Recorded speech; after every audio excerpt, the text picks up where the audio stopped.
Bhavnagar police દ્વારા તાજિયા નિમિત્તે રાત્રિ દરમિયાન ફૂડ પેટ્રોલિંગ હાથ ધરવામાં આવ્યું છે। મુસ્લિમ સમાજનો પવિત્ર ધાર્મિક તહેવાર મહોરમની ઉજવણી કરવામાં આવી રહી છે, ત્યારે આગામી દિવસોમાં તાજિયા નીકળશે, જેને લઈને ભાવનગર પોલીસ દ્વારા સુરક્ષાના ભાગરૂપે ફૂડ પેટ્રોલિંગ હાથ ધરવામાં આવ્યું છે, જેમાં શહેરના ચાવડીગેટ ખાતેથી પોલીસ અધિક્ષક હર્ષદ પટેલની અધ્યક્ષતામાં તાજિયા રૂટ પર ફૂડ પેટ્રોલિંગનું આયોજન કરવામાં આવ્યું હતું, જેમાં સિટી ડીવાયએસપી તેમજ તમામ થાણા અધિકારી, પીઆઈ, પીએસઆઈ, એલસીબી, એસઓજી સહિતનો સ્ટાફ જોડાયો હતો। ફૂડ પેટ્રોલિંગ દરમિયાન મુસ્લિમ સમાજના અગ્રણીઓ દ્વારા એસપી હર્ષદ પટેલનું શાલ ઓઢાડી સન્માન પણ કરવામાં આવ્યું હતું।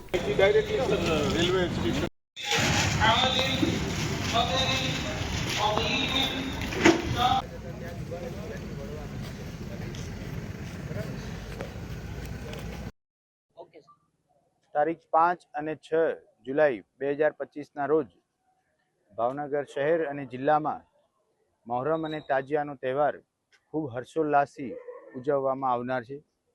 ખાસ કરી ભાવનગર શહેરમાં ખૂબ મોટી સંખ્યામાં શ્રદ્ધાળુઓ તાજિયાના જુલુસમાં ભાગ લેતા હોય છે।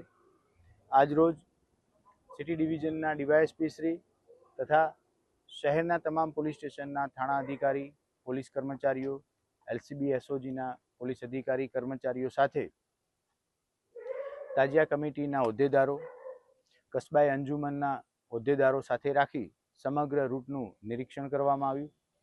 ખાસ કોઈપણ જગ્યાઓ સીસીટીવી કવરેજ વગર રહી ન જાય એ દિશામાં ચિંતન કરવામાં આવ્યું। વોચ ટાવરની જ્યાં પણ જરૂરિયાત દેખાય એ જગ્યાએ વોચ ટાવર લગાવવા માટેનો પણ નિર્ણય લેવામાં આવ્યો। જેટલી પણ જગ્યાએથી તાજિયા નીકળનાર છે એ સમયસર નીકળે અને સમય મર્યાદામાં પૂર્ણ થઈ ઘોઘા ખાતે જે તાજિયા ઠંડા થવા માટે જાય છે ત્યાં પણ પૂરતા પ્રમાણમાં બંદોબસ્તની વ્યવસ્થા જળવાય તે તમામ દિશાઓમાં ભાવનગર શહેર અને જિલ્લાની પોલીસ સંપૂર્ણપણે કટિબદ્ધ છે।